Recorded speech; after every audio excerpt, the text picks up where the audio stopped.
Ya está. Bueno, buenos días. Soy David Élidas. El día de hoy vamos a retransmitir una charla que hicimos el pasado miércoles con los alumnos de CONALEP en el turno matutino, pero por asuntos ajenos a nosotros no nos prestaron el auditorio y tuvimos que hacerlo ahí en condiciones terribles. Bueno, el objetivo de esa charla era platicar un poco acerca de el concepto de individuo como lo concibe la teoría social, contrastado con el concepto de sujeto. No tanto con esta concepción de sujeto vinculada a la teoría del conocimiento, sino al sujeto como lo entiende el psicoanálisis. Y para eso habíamos propuesto la revisión de un documental que se llama La teoría sueca del amor, de 2015. Es un trabajo, me parece que de Eric Gandini. Y bueno, fue muy discutido este documental porque de lo que trata es acerca de un documento que en 1972 propone un conjunto de políticos que tenía por título La familia del futuro. En ella se concentraban las directrices de lo que los suecos creían o querían en ese entonces que fuera la vida en familia. Y digamos que la directriz de fondo es esta idea de la independencia, de la autonomía total de todos los elementos de la familia con respecto a los demás y por supuesto con respecto a toda la sociedad. Sin embargo, bueno, cuando nosotros escuchamos de Suecia sabemos que es pues un país que se encuentra por mucho en la cima de los modelos económicos. Sin embargo, el director en este documental se pregunta a dónde ha conducido después de bastantes años este modelo de la familia del futuro, en qué ha derivado en la sociedad sueca este ideal de absoluta independencia. Y él formula una pregunta muy interesante y dice si verdaderamente son felices las familias suecas. Es interesante, bueno, mencionar que el modelo de Suecia es un modelo que podríamos llamar del Estado benefactor, contrario al modelo neoliberal, es decir, bueno, recordemos que esta charla es para mis alumnos, entonces ahí aclaré algunos puntitos. Y el Estado benefactor, digamos así en pocas palabras, es aquel donde el Estado se encarga de la educación, de asegurar la salud, de asegurar el trabajo, una pensión digna a todos los miembros de la sociedad. No hay participación, como en el modelo neoliberal, del sector privado. Pero en el caso de Suecia es un modelo benefactor centrado en el individuo. Centrado en el individuo porque el Estado piensa en el bienestar de las familias, pero pensado o centrado en el individuo. Y este documento es interesante porque lo que planteaba era que las familias, de mantenerse unidas, lo hicieran por las auténticas relaciones, decían los suecos, que no fueran las relaciones de dependencia las que mantuvieran, por ejemplo, a una mujer que no trabajaba con un esposo al que no soporta por el simple hecho de que dependiera económicamente de él. Lo mismo pasaba con los hijos, ¿no? Los hijos no tenían por qué estar obligados a vivir en casa solo porque los padres los mantuvieran. Los ancianos no tenían que convertirse en un apéndice de sus hijos y en general sonaba bien, ¿no? Si yo les pregunto qué tiene de malo el que todos tengamos garantizada la alimentación, el sustento, aún y cuando seamos viejos. Bueno, pues es una pregunta que sí se le ocurre al director y empieza el documental analizando qué es lo que ha sucedido. Entonces este ideal de el individuo en el centro de todo, que nos platica la teoría sueca del amor, tiene algunas repercusiones. Por ejemplo, de manera muy cómica, el director pues, nos platica cómo le hacen las mujeres suecas para embarazarse, las que quieren ser madres. Y bueno, es curioso que prefieren hacerlo por inseminación artificial, ¿no? El banco más grande de semen del mundo hasta la fecha del documental, en 2015, estaba en Dinamarca. 170 litros de semen, ¿no? Y las mujeres prefieren eh, ahorrarse la compañía de un hombre que probablemente las va a poner a lavar o a planchar. Y es muy chistoso porque buscan en un catálogo por internet, los posibles donantes, ¿no? Y es muy gracioso porque las mujeres eligen al padre de su hijo mediante una grabación de 3 minutos, ¿no? Escuchan un audio y ahí pues los donantes dicen una descripción breve, ¿no? Soy Josué, estoy chaparrito, soy barbón, soy maestro, ando en motocicleta y soy buena persona, ¿no?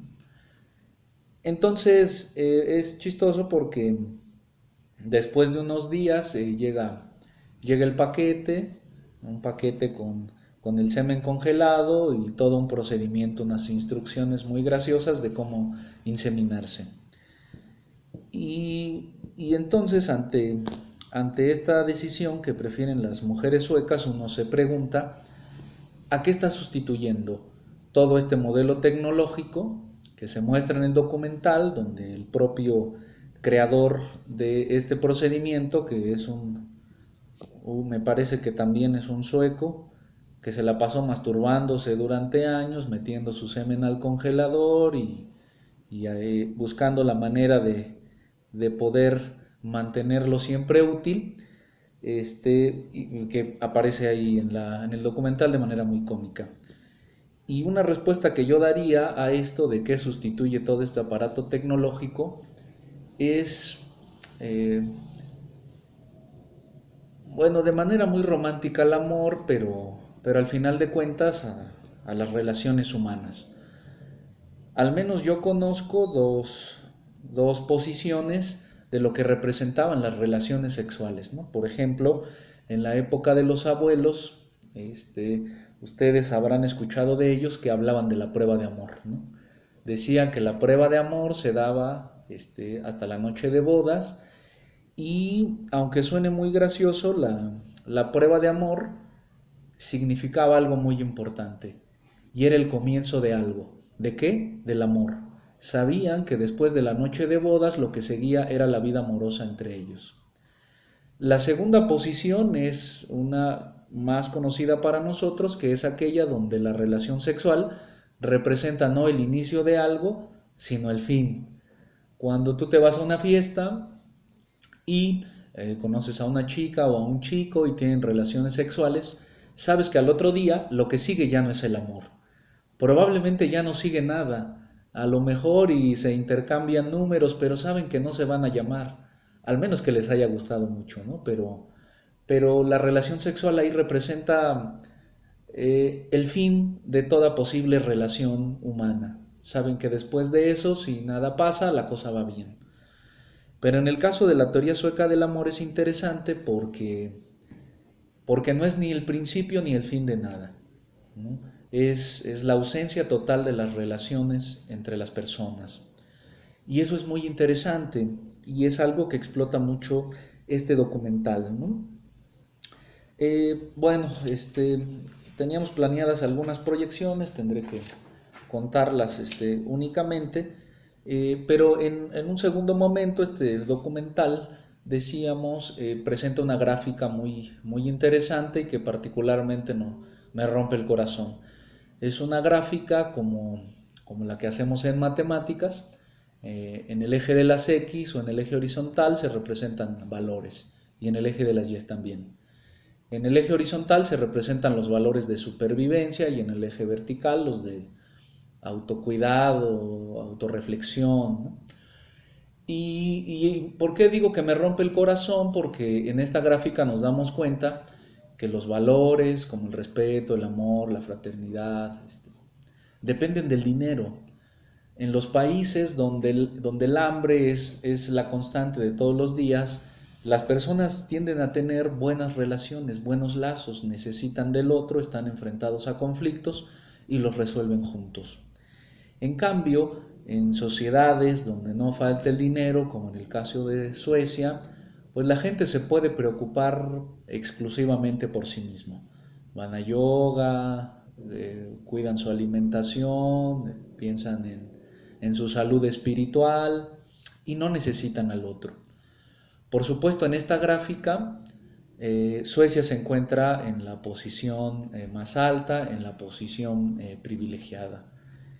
Y eso resulta pues muy triste desde mi punto de vista, porque lo económico pesa mucho, es muy importante, determina mucho de cuál es mi relación con el otro. En el caso de la sociedad sueca, mantenerme alejado de él, y en el caso de las sociedades pobres, pues mantenernos siempre en una especie de comunidad necesaria. Y paralelamente a este momento del documental, entrevistan a una señora, a una ciudadana sueca que está dando su opinión acerca de su sociedad, acerca de esta gráfica que les digo. Y ella tiene un trabajo muy particular. Trabaja en un departamento que se dedica a buscar a los familiares de las personas que fallecieron y que nadie reclama, o que en apariencia a nadie le importa. Y esta trabajadora dice: ¿por qué en esta abundancia de todo somos tan infelices? ¿Por qué dice eso? Bueno, en el documental vemos un poco de su trabajo, y particularmente la escena que quería comentarles es una donde ella dice, después de hacer llamadas telefónicas a las posibles personas que conocen a un anciano que vivía solo en un departamento, como el 50% de la población en Suecia que vive sola, pues resulta que los vecinos, después de muchísimo tiempo, se dan cuenta que el señor no sale, que huele medio feo su departamento. Y vean qué increíble, después de 2 años, estas personas que les menciono tienen la autorización del gobierno para intervenir en los hogares con estas solicitudes, y encuentran a un hombre colgado, se suicidó y llevaba 2 años ahí. Y uno dice, bueno, pero no tenía amigos, seguro no nació de la generación espontánea, tiene padres, tiene hermanos. Y resulta que no, que nadie se dio cuenta que él ya se había muerto. Y es muy gracioso porque la señora que interviene en el departamento empieza a buscar documentos y dice, mira, este tipo tenía mucho dinero en el banco, tiene varias cuentas en el banco y tiene deudas, pero las deudas se pagan solas. Fíjense qué chistoso. Las deudas se pagan solas, puedes estarle pagando al banco durante 2 años sin que se dé cuenta, porque no te falta el dinero, se hacen las transacciones automáticamente, ¿no? Aquí muchos sabemos que nos vamos a morir sin poder terminar de pagarle al banco, ¿no? Y entonces esta experiencia que menciona la señora le hace preguntarse eso: ¿por qué somos tan infelices? ¿Por qué el 25% de las personas que viven solos mueren sin que nadie las reclame? El gobierno llega al departamento, se lleva los muebles que sirven, los dan a donación, no sé a quién, seguramente a otro país, porque ahí nadie necesita donaciones, y el dinero de los ricachones que mueren solos, que se cuelgan en sus apartamentos, pasa a manos del gobierno. Y no es un caso raro, ¿eh? Vean que les digo, son cifras muy alarmantes. 50% vive solo, 25% muere sin que nadie lo reclame. Paralelamente a estas entrevistas, el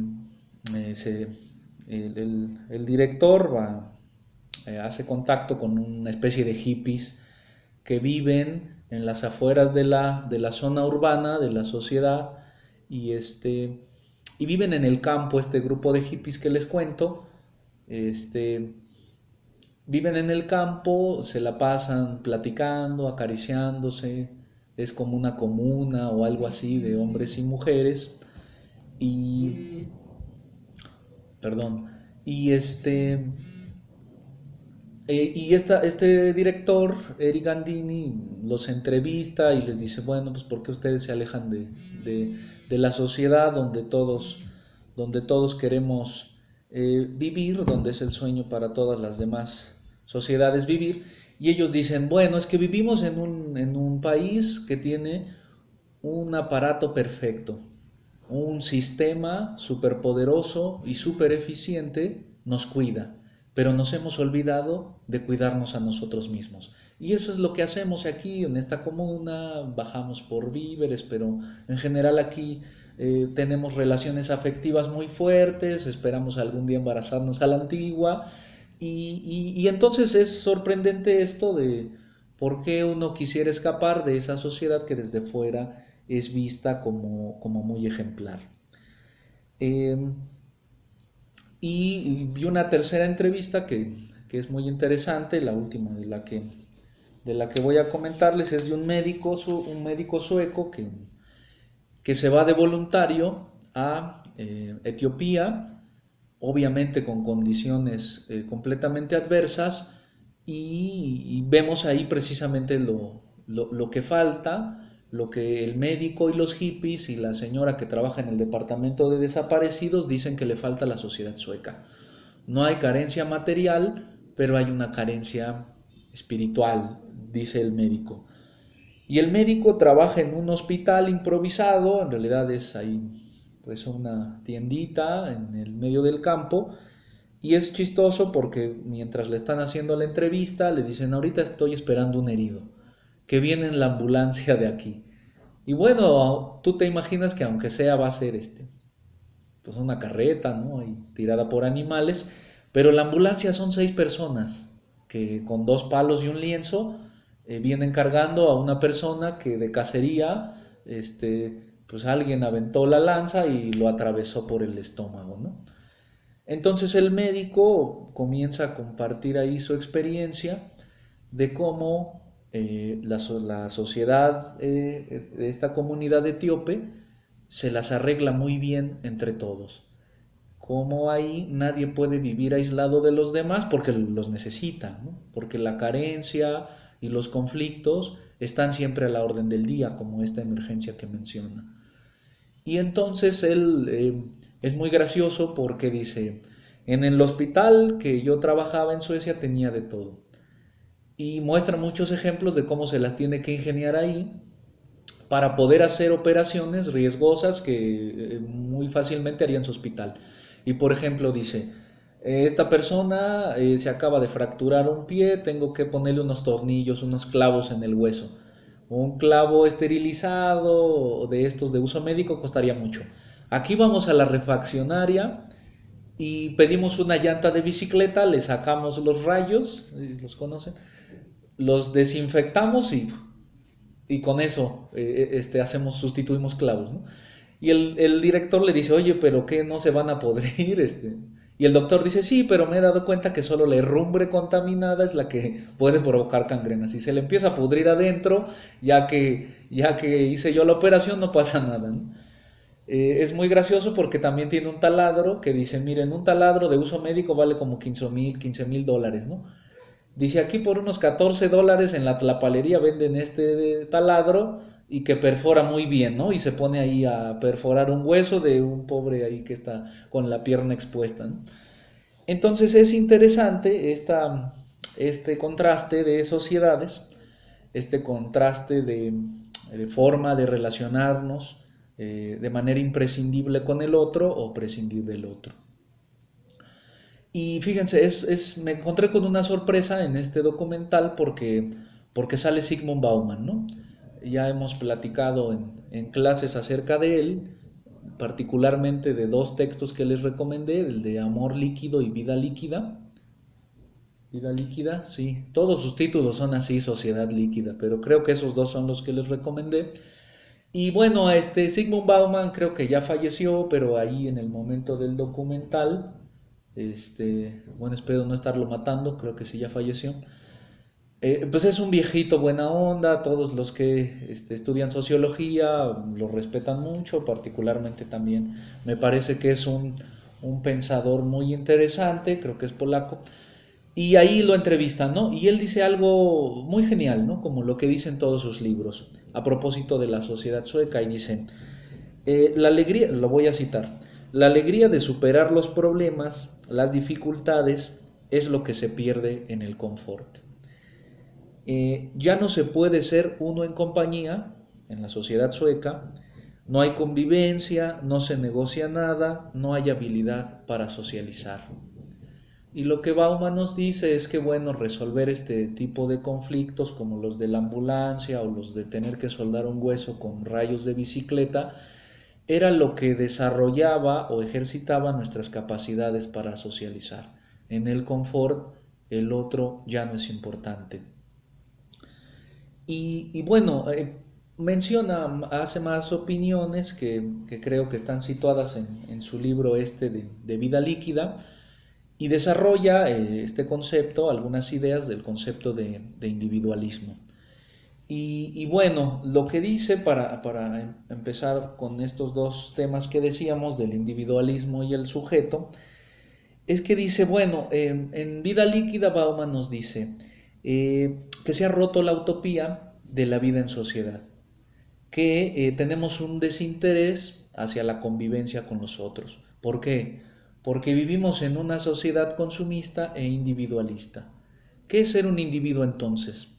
Bueno, Bauman nos dice, ser un individuo es esta idea insertada por la sociedad en sus miembros, en sus elementos, de que tienen que luchar por ser diferentes, ¿no? Eso es muy común acá en la prepa, ¿no? Que dicen, este chico es diferente, yo quiero ser auténtico, no me parezco a los demás. Entre más diferente sea, más auténtico y más valor parezco tener, ¿no? Y Bauman nos dice, bueno, la principal herramienta para responder a esa necesidad de individualismo es consumir, porque el individualismo se alimenta de la posibilidad o imposibilidad de ser auténtico. Porque ser auténtico cuesta en esta sociedad, sin estar en Suecia, estoy hablando en general.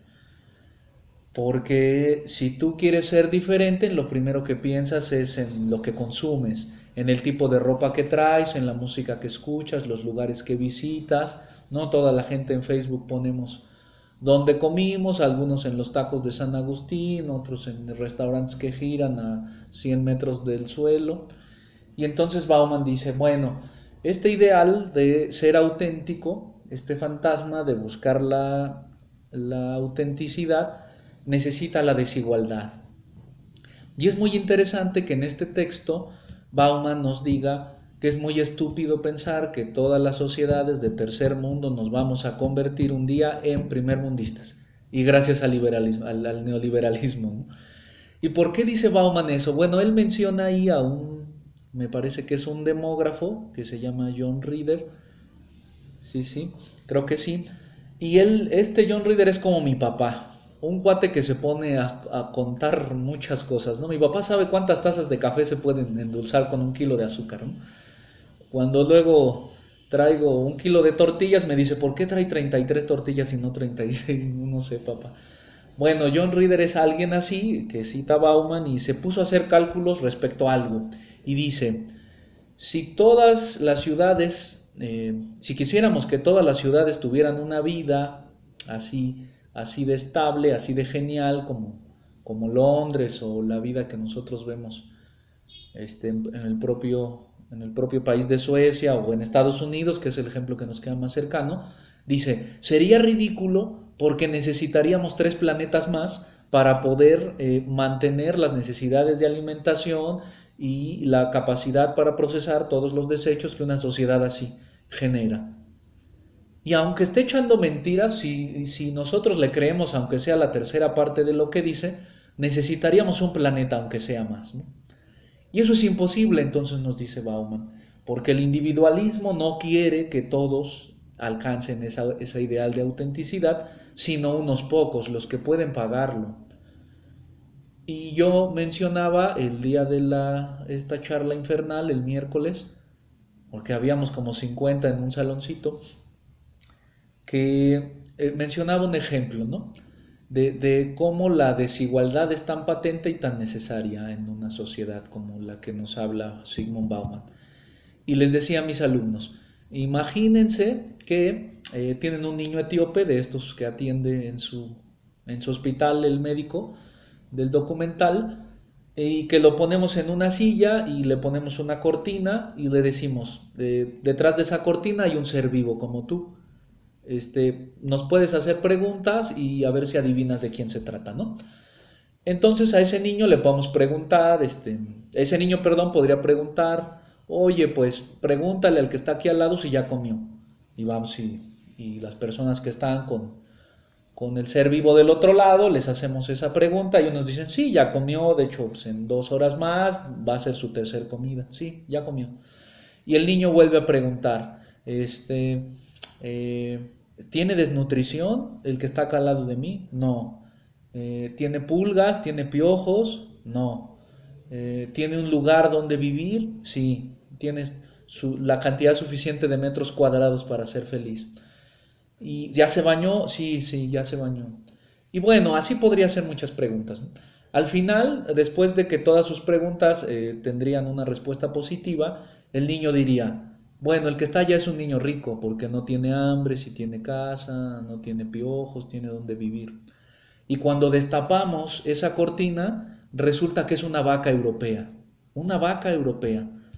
En este texto también de Vida Líquida nos dice que el 50% de la población del mundo, o sea, pensando más en los pobres, tienen una calidad de vida inferior a las vacas europeas. Eso es muy sorprendente, pero refleja mucho la desigualdad que es necesaria para que un mundo de una sociedad líquida funcione, como nos dice Zygmunt Bauman, y como tenemos de ejemplo este documental de la vida líquida. Bueno, consulten ese texto, es muy interesante. Y finalmente, antes de seguir ya solo con los conceptos del individualismo y el sujeto, me gustaría, bueno, que no pensáramos que entonces la sociedad sueca es una sociedad racista, unos ricachones que no piensan en el otro. Al contrario, son una sociedad que tiene una legislación inteligente, piensan mucho en el otro, quieren que el otro esté tan bien como lo estoy yo, pero lo quiero lejos de mí. Esa sería como la descripción exacta, ¿no? Quiero bien al otro, pero lo quiero lejos de mí. Y en suma, esta es una idea que compagina muy bien con esta concepción del individuo en el centro de todo, de este documental de la teoría sueca del amor. Y entonces el individualismo, bueno, sí, es la idea de fondo, en este documental y en el texto de Bauman, y me gustaría señalar otro de sus rasgos, y es esta idea de que existe un yo profundo, tan profundo que se puede desprender del exterior. Esa es la idea que subyace a esta concepción del individuo en el centro de todo, porque consiste en la idea de la creencia en un yo muy auténtico que tenemos que rescatar y alimentar. Y si de algo me ha servido leer últimamente psicoanálisis es para estar seguro de que el yo no es algo auténtico, de que no hay ninguna imagen precursora del yo. Hoy en día, fíjense que eso suena muy difícil, ¿no? No sé si han escuchado esa canción yoica, individualista, que se llama Yo soy Ángel del Villar. Esta idea de que yo siempre he sido yo, desde muy chiquito supe que yo sería yo, a mí nadie me ha dicho cómo ser, soy muy auténtico. Bueno, hay un texto muy interesante que se llama El estadio en el espejo, que escribió Lacan. Ya se habrán dado cuenta que soy fan de Lacan, todos los que me ven con su libro que descifro poco a poco, entre semana. Y este texto que se llama El estadio en el espejo precisamente tiene como enseñanza esto, que eso que llamamos yo, eso que después llamaremos identidad, es algo que se forma fuera de mí, cosa que de principio nos parece una locura, Y Lacan ahí menciona dos ejemplos muy interesantes que quizá llamen su atención, y es que, por ejemplo, para señalar la importancia que tiene el otro, en el caso de la maduración sexual menciona a las palomas, a un pichón, no sé, una paloma, y al grillo peregrino, que fíjense qué interesante, para que maduren sus gónadas, para que ellos entren o a la vida sexual reproductiva o a la vida en comunidad y no ser un sujeto ahí aislado, necesitan nada más ver a otro. Cuando una paloma que todavía no entra en la madurez ve a otra paloma, sus gónadas maduran. Fíjense qué importante es la imagen. Lacan defiende mucho la imagen porque antes de Lacan la imagen era considerada como una versión rebajada de la realidad, no muy auténtica. Pero para Lacan es muy importante en este texto que les menciono, y no solo para los seres humanos. Toma estos dos ejemplos de, del reino animal, no humano, y habla del otro caso, que es el grillo peregrino, ¿no? Que necesita ver a otro grillo cantar para que, ver a otro grillo cantar para que él decida pues no llevar una vida solitaria y vivir en comunidad. Entonces la idea del yo se forma afuera, el otro es muy importante. Y la enseñanza de este texto de Lacan podríamos resumirla en una frase muy pequeñita, y es: observo cómo me observan los otros y entonces eso es lo que soy. No sé, ya les he platicado de Melanie Klein, en particular les recomendé que vieran una película que se llama Hasta el hueso. Y me gustaría platicarles ahorita de otra muy famosa que se llama Tenemos que hablar de Kevin, donde, bueno, la historia trata pues de una señora que tiene un hijo, pero no quería embarazarse, ¿no? Bueno, es el caso casi de todo el mundo, ¿no? Somos indeseados. Pero esta señora, muy joven, se embaraza, y cuando tiene a su bebé, obviamente tiene que asumir las tareas de cuidado, y en una escena muy interesante está cargando a su bebé y le dice, así con una voz entre de ternura y no, y le dice: hola, así le dice, mi bolita de mierda, tu mamá en este momento estuviera estudiando la maestría si no se hubiera embarazado de ti, pero ahora tiene que vivir infeliz en medio de estas cuatro paredes hasta que tú puedas valerte por sí mismo, ¿no? Y uno diría, bueno, qué bueno que no entiende el niño, ¿no? Que todavía no habla, como a esos perritos, ¿no? Que los sacan al parque y están matando a medio mundo, y su dueña: ya vente, te voy a amarrar, voy a ir por ti, y tú quieres envenenar a la señora. ¿Por qué no se da cuenta que no entiende el perro? Bueno, pues así quisiéramos pensar que sucediera con el caso de la señora que le habla a su bebé. Pero es muy importante el momento en el que se lo dice, y esta autora, psicoanalista también, Melanie Klein, precisamente hacía énfasis en el momento de la lactancia, y también de aquí podemos saltar a Lacan, porque ese momento donde el niño tiene unos cuantos meses, y decía Melanie Klein, pasa por la posición esquizoparanoide y luego la depresiva, que debe de ser muy angustiante ser bebé. Bueno, todos pasamos por ahí, qué bueno que ya no nos acordamos tan bien, pero el hecho de que no me acuerde no significa que no haya sido muy importante y que no haya de alguna manera influido en la estructura de lo que yo creo que soy. En el caso de la película, en el caso de Melanie Klein, decía, bueno, es que cuando un bebé lo amamantas, hay una relación, obviamente, que tiene que ver con la alimentación, con el sustento, pero también le comunicas al bebé qué es él. Porque si una madre te mira con cariño, te mira con alegría, como dice Lacan en esto del estadio en el espejo, entonces yo, pensando acerca de mí, que no puedo verme a mí mismo, pero sí puedo ver cómo me miran los otros, pues me puedo formar una idea de que soy alguien agradable, abrazable, que quieren, que celebran, que vino al mundo.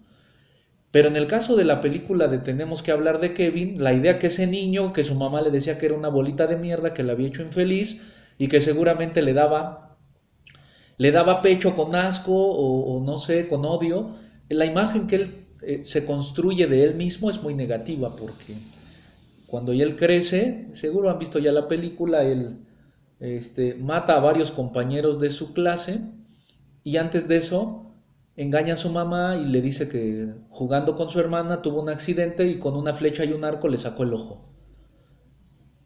Cuando él ya mata a sus compañeros y viene la policía y lo van a llevar ahí como el tutelar de menores, él se ríe, ¿no?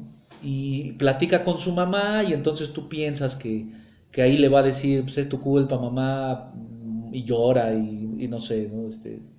Siente culpa, no. Lo que Kevin hace es que se ríe y le dice a su mamá, oye, quiero decirte que no fue un accidente, que yo le saqué el ojo a mi hermana. ¿Para qué? Para joderte la vida. ¿Por qué? Porque tú me la jodiste a mí. Y le dice además, y tengo 17 años, o bueno, no sé si supongo que ahí también era 18 años la mayoría de edad, no 21, no me acuerdo, pero está un año antes.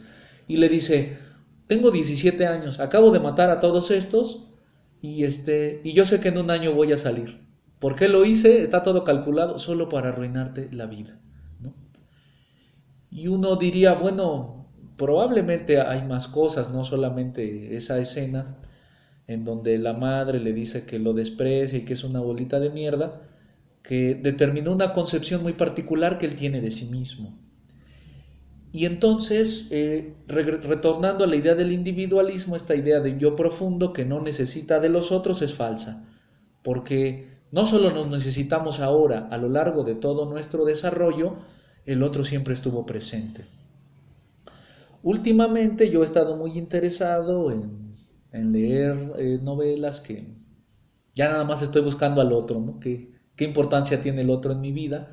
Hasta paranoicamente, ya, pero es interesante comprobarlo no solo en estas etapas de las que nos habla Melanie Klein, que les repito, esta película de Hasta el Hueso va en ese sentido, ¿no? La cura de la protagonista le viene de afuera y precisamente de un resarcimiento de la madre de algo que no hizo cuando la niña esta de la película era pequeña. Pero del ejemplo que quería contarles es otra novela que también les recomiendo que lean, que se llama La Identidad, de Milán Kundera.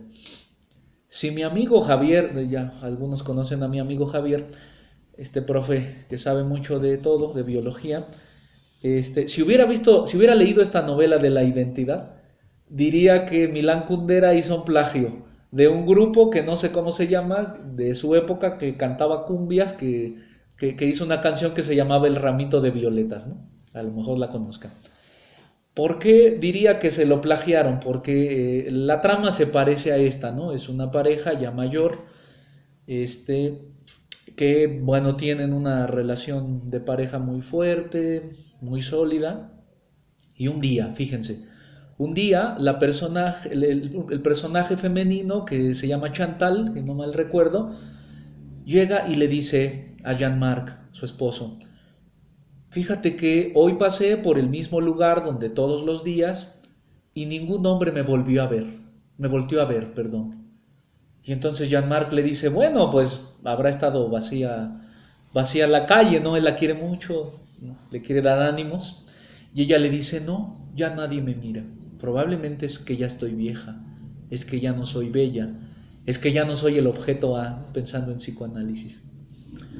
Y entonces es muy interesante porque a Chantal le preocupa que los otros ya no la miren. Y Jean-Marc obviamente se siente muy terrible porque dice, pero tienes mi mirada. Bueno, no se lo dice, lo piensa, ¿no?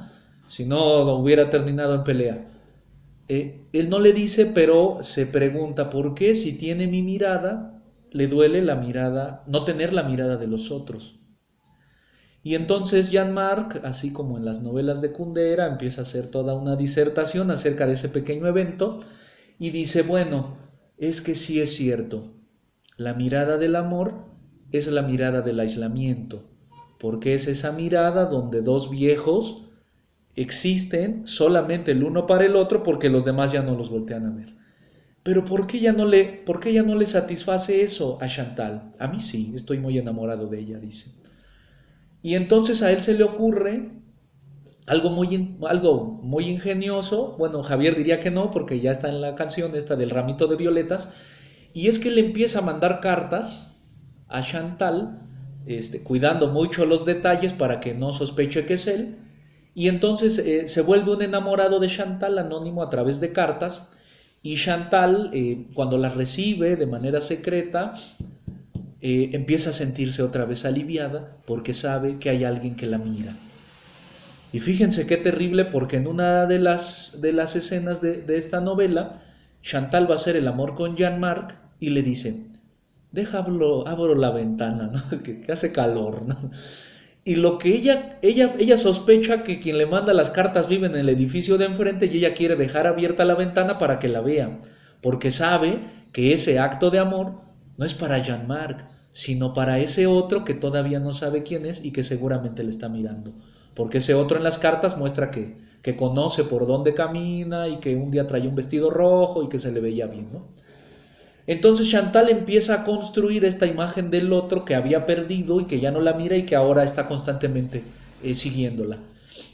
Conforme avanza la novela, ella se da de topes porque se da cuenta que quien sospecha que es resulta que ni al caso, ¿no? Así pasa escenas muy vergonzosas diciéndole a otros alguna clave de la carta esperando que le contesten y pues ni al caso, ¿no? Como en la película esta de Eso, ¿no? Qué triste, que el gordito le manda un poema de eres fuego en invierno, ya no sé qué, de tus cabellos en primavera, bueno, y que el gordito pues manda ese poema y la chica se lo atribuye a otro flaco, ¿no? Que por guapo siempre nos ganan el amor a los gorditos, ¿no? Bueno, entonces sucede lo mismo aquí con Chantal, y Jean-Marc no ignora esto, ¿no? Y empieza a sentirse muy mal porque dice, ¿por qué Chantal no me dijo que le están mandando cartas? Tendría que suponer que soy yo. ¿Quién más la va a amar como yo? ¿Quién más va a saber que tiene un vestido rojo? Y entonces Jean-Marc empieza a transformar la concepción que tiene del otro, la concepción que tiene de ese ser que le era más querido y que le era muy conocido, la esposa con la que lleva viviendo unos 30 años. Y dice, cada quien piensa cosas diferentes. Y fíjense, es muy interesante que sea a partir de una carta, ¿no? Como en el seminario de Lacan, de la carta robada, donde un significante, es decir, un conjunto de palabras, transforman la identidad de las personas, de quien tiene la carta, quien no tiene la carta. Bueno, acá sucede igual, porque Jean-Marc dice, a mí se me hace que Chantal ya no me quiere, porque si yo en efecto fuera otro, se iría con ese cuate.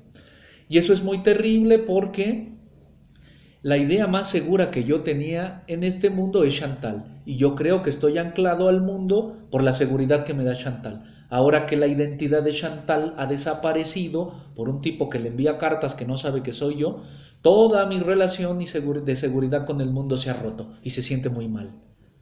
Pero después esta Chantal descubre, fíjense, ya ven que las mujeres son bien inteligentes, agarra la cartita y dice, a mí se me hace que esta G es de Jean-Marc, esta G me es muy familiar. Y se la lleva a ya no sé cómo se llaman estos, a un grafólogo, a que le digan, oye, mira, a ver, quiero que me digas quién es este, ¿no? Y aquí te traigo otra carta, yo sospecho que es el mismo, y se lo confirma, ¿no? Y sabe que es Jean-Marc.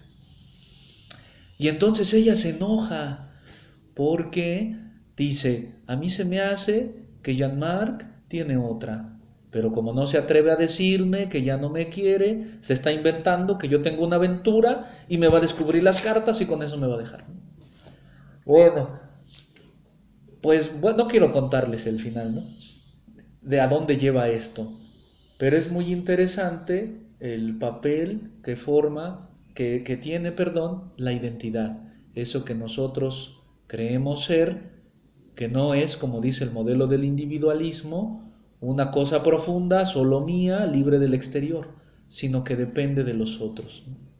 Chantal necesita de esa mirada de los otros, aunque no sean el otro que tiene al lado, y también la solidez o el equilibrio que tiene Jean-Marc depende mucho de su relación con ella. Y esto es precisamente lo que trata de negar el individualismo.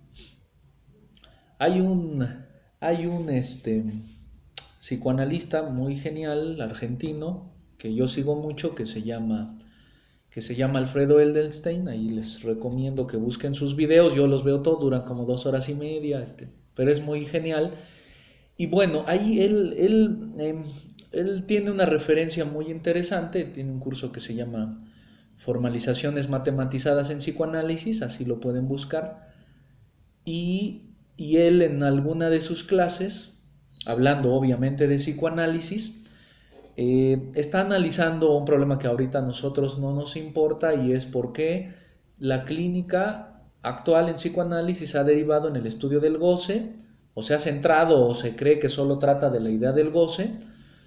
Algún día platicaremos del goce, y no en lo que él cree que es el verdadero espíritu de Lacan, que es que las matemáticas, la formalización, debe estar muy presente incluso en la clínica. Entonces, recriminando que se haya olvidado el Lacan matemático, Alfredo Edelstein trata de buscar las razones de por qué la clínica ha derivado en esto que ahorita entendámoslos así como una clínica exclusiva del goce. Y menciona 4. Yo les voy a comentar de uno que es muy interesante porque señala el individualismo. Y él dice, el modelo del individualismo ha sustituido al modelo del sujeto. Y uno dice, bueno, a mí me parece que son sinónimos. Y entonces Alfredo lo que dice es, bueno, es que una sociedad explicada por el individualismo es una sociedad que se adecua muy bien a un modelo de billar. Creo que remite a Freud cuando hace ese comentario. Donde cada individuo es una pelota, es una bola sólida que no puede penetrarse con las demás, que puede estorbarse con las demás, que puede chocar con las otras pelotas y desviar sus destinos, pero que son una cosa sólida, impenetrable, no afectada por las otras bolas de billar más que por los choques. Y entonces él dice que hemos confundido la idea de individuo con sujeto. Porque ¿qué es el sujeto? El sujeto, como les decía al principio de la charla, entendido en el campo del psicoanálisis y no tanto como el sujeto cartesiano de la teoría del conocimiento. Entonces el sujeto, desde el punto de vista del psicoanálisis, puede verse como el resultado o el resultado del entrecruzamiento de varias personas. Es como si las bolas de billar pudieran atravesar a otra. Y dice, así un sujeto puede ser el resultado del entrecruzamiento de una madre posesiva, un padre ausente, un abuelo muy genial pero que ya está muerto, un amigo de la infancia que se llevó a mi novia, una escuela despreciada o muy prestigiosa donde estoy. Es decir, el sujeto está en medio de muchas más relaciones con otros. Y entonces Alfredo lo que dice es, bueno, es que en esta sociedad estamos confundiendo el individuo con el sujeto, y el sujeto necesita del otro. De hecho, él es el resultado de sus relaciones con los otros. ¿Y de quién acusa? Esto es muy interesante. ¿De quién acusa Alfredo a esta confusión de la idea de sujeto con individualismo? Al cristianismo. Y dice, en el momento en que adviene Cristo, la salvación se convierte individual. Cuando dice el juicio no es para todos, el juicio no será para todos dentro de 5000 años, sino que el juicio llega cuando mueres, entonces la muerte se comienza a ver como angustiante, porque voy a ser juzgado cuando muera, y voy a ser juzgado por mis pecados, no por los pecados del pueblo. Y ese es el contraste que él quiere señalar. Él dice, en el Antiguo Testamento, para el Dios del Antiguo Testamento, los individuos no cuentan por separado. La familia no está definida por sus individuos, cuenta por uno. El pueblo judío, los pecados del pueblo judío, si los comete uno, son de todo el pueblo, porque estamos hablando de sujetos, no de individuos. Y hay una película muy interesante que yo no había leído bajo esta óptica del sujeto y del individuo, que se llama El juicio de Dios. Ya la he platicado en algunos grupos, en algunas clases, que trata de un grupo de judíos que llegan a un campo de concentración, Y de suerte que ese grupo de judíos hay médicos, abogados, profesores, ¿no? Gente, digamos, vinculada al mundo de las ideas. Y ya saben que los van a matar y que probablemente sea el día de mañana porque todas las habitaciones contiguas ya están vacías, están eliminando a toda la gente, a todos los judíos. Y entonces uno de ellos, que es abogado, es interesante, ¿no? Dice, a mí no se me hace justo que por personas que yo creo que somos inocentes se esté aniquilando al pueblo judío por el pecado de algunos cuantos. Y se pone a hacer un sondeo de quién de ahí se considera pecador. Obviamente ahí hay niños, ¿no? Y dicen, bueno, ese niño de 6 años, ¿qué pecado puede tener para que mañana lo vayan a hacer jabón? Y él dice, a mí me parece que si alguien es culpable de que el pueblo judío esté siendo exterminado es Dios. Todos, ¿no? Dan un salto atrás y dicen, sí, antes de morir quiero hacer un juicio y llamo al estrado a Dios. ¿Quién va a testificar a su favor y quién en su contra? Y se arma un tribunal ahí, ¿no? Entre rabino y gente que... Bueno, es interesante que ninguno de los que están ahí no creen en Dios, todos son judíos. Hay un físico, ¿no? Que da argumentos muy geniales, pero de todos modos, ¿no? Él cree que sigue creyendo en Dios, ¿no? Pese a que está decepcionado de él. Y hacen un juicio y es muy interesante, no les platico todo, pero terminan declarando culpable a Dios. Y a mí me había parecido una película muy razonable, ya ven que yo soy ateo, decía, sí, quémenlo, bájenlo de la cruz. Pero se me había pasado el hecho de que el Dios al que refieren los judíos que hacen ese juicio es el Dios del Antiguo Testamento. Es el Dios que no ve a sus hijos como individuos, sino como uno solo. Entonces el pecado de uno de ellos es el pecado de todo el pueblo judío. Cuando, por ejemplo, en este capítulo, en este pasaje de Éxodos en la Biblia, platican cómo el pueblo judío fue liberado de Egipto gracias a que Dios manda 7 pestes, o ya no sé si son más, que aún así no le dan el brazo a torcer a este rey de Egipto y da el brazo a torcer hasta que Dios les manda decir que va a matar al hijo primogénito de cada familia si a tal hora el pueblo judío no ha sido liberado. Bueno, pasa la noche, no liberan al pueblo judío y al otro día todos están llorando porque Dios es asesino, mató a todos los primogénitos de cada familia, incluida la familia real, ¿no? Digamos. Y entonces uno diría qué malvado es Dios, ¿por qué mata a los niños si ellos no saben ni qué onda? ¿Por qué no mató al rey, no? Pues es el que le caía gordo, es el que no liberaba al pueblo. Y yo no entendía que al asesinar a los niños estaba asesinando a todo el pueblo, porque ese niño no contaba por uno, sino por todos. Lo mismo pasaba en la construcción de la muralla china. Cada familia estaba obligada a dar un hijo, y eso contaba por toda la familia. Si ese hijo se moría, la familia no podía decir, ya dimos uno, es más, ya dimos 2, nosotros ya participamos. No, toda la familia no tiene representación, porque uno cuenta como todos. Y en el caso de la película me parece que es un juicio desde el individualismo, porque el abogado y el físico lo que están diciendo es que yo no soy pecador y mañana voy a morir. Ese niño no sabe ni de qué estamos hablando y mañana va a morir. Y fíjense, es muy interesante en la película porque al final terminan declarando culpable a Dios y dicen, es que Dios antes estaba con el pueblo judío. Cuando nos liberó de Egipto, era nuestro cuate.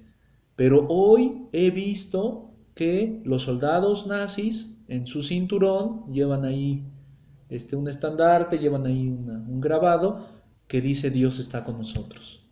Dios ya no es judío, Dios ahora es nazi. Vean qué terrible. Entonces en esta película hacen este juicio desde el individualismo, olvidándose que al Dios que juzgan y los ejemplos históricos que mencionan hablan de un Dios que considera, digámoslo así, a las personas como sujetos y no como individuos. Y entonces, ya que los van a matar y que ya que declararon culpable a Dios, le preguntan a un rabino que está ahí, ¿y ahora qué hacemos? Dios es culpable, pero mañana vamos a morir.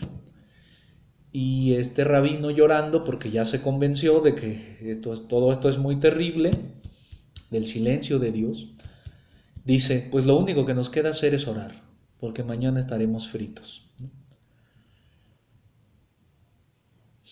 Entonces, sean creyentes o no sean creyentes, es muy interesante esta película porque, bueno, aparte de lo que yo quería decirles hoy, de cómo poder diferenciar lo que es el individuo del sujeto,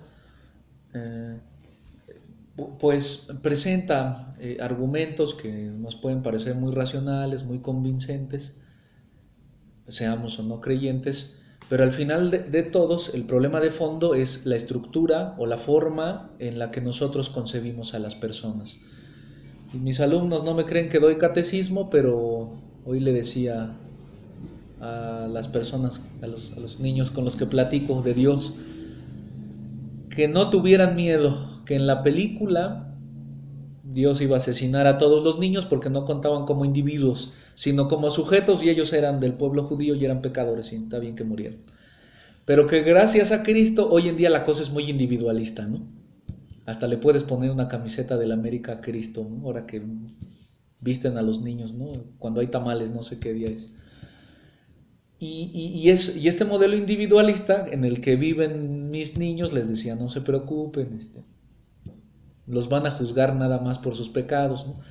Aprendan a despejar bien la X y nunca golpeen mujeres y seguro van a ir al cielo, ¿no? O arrepiéntanse, ensayen eso, ensayen eso y tendrán ganado el cielo, ¿no?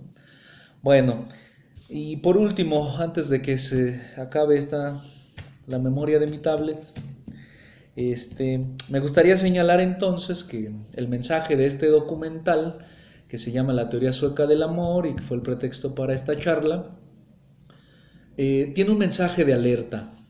Y este mensaje de alerta es hacia dónde puede derivar todos estos ideales de autonomía, de independencia, de no necesitar del otro, que no necesitamos estar en Suecia para vivirlo. Eso debe de ser muy claro. Por eso hoy en día los libros de superación personal son muy vendidos. Y yo siempre les digo a mis alumnos, no los lean, tíranlos. Si tiene portada muy bonita y vendió millones de copias, no lo leas. Porque este tipo de libros lo que nos tratan de enseñar es que se puede ser feliz sin el otro. Es muy chistoso, ¿no? Porque si odias a tu madre, estos libros te dicen, puede usted dejar de odiar a su madre sin hablar con su madre. Y dices, qué maravilla, porque no la soporto, siempre que la voy a ver me peleo con ella, pero voy a poder vencer este conflicto. ¿Solo cómo? Pues estas páginas me van a decir. Y en el volumen 2, cómo dejar de odiar a su padre, ¿no? Bueno, ese es el peligro que mencionaba hace un rato, ¿no? Esta idea de que hay un yo profundo que se puede cultivar por nuestros propios recursos y que prescinden de la imagen y del discurso del otro. Entonces, y eso no es necesario estar en Suecia para estar enfrentados o estar bombardeados por este tipo de iniciativas, este tipo de textos. Y entonces es el mensaje de precaución que tiene, de alerta que tiene este documental para ponernos a pensar en la importancia que tiene el otro, en que la mejor manera, como dice Zygmunt Bauman, de resolver los conflictos, aunque crea que son solo míos, es a partir del otro. Es, bueno, me llevo mal con mi mamá, pues lo más razonable es ir a hablar con ella, expresarle lo que tengo que decir, escuchar su decir, y a partir de ahí, obviamente no será muy fácil, poder reconstituirnos o resanarnos, ¿no? Si eso es lo que buscamos. Y eso en general aplica no solo pues con las relaciones de familia, sino en nuestras relaciones de pareja y en general con todos. Bueno, bueno, les aviso, esperamos que la próxima reunión, si sea en el auditorio, es muy extraño, pero el auditorio del colegio no es del colegio, no nos lo prestan, no nos lo prestan, es de alguien. Bueno, ojalá que un día vea este video y los que siguen y se arrepienta y no lo preste, ¿no? Pero Tengo planeado, por sugerencia de algunas de sus compañeras, platicar sobre un texto que traía yo la semana pasada, que es este texto de George Bataille, El erotismo, que solo las niñas se atrevieron a quitármelo de la mano y se fueron a leerlo ahí en el rincón del salón, ¿no? Los niños así. Lo veían muy de lejos, bueno, con base en este interés expresado, esperemos estar hablando del tema del erotismo. Bataille es el referente obligado y procuraré pasarles alguna película, no solo pedacitos del documental como sucedió desgraciadamente esta vez porque nos dieron un lugar terrible y, y bueno, pues nos vemos el próximo viernes en estas emisiones que en el colegio tienen el título de Hablando de libros y películas, ¿no? Bueno, muchas gracias por estar aquí. Mi nombre es David Elidas y nos vemos la próxima.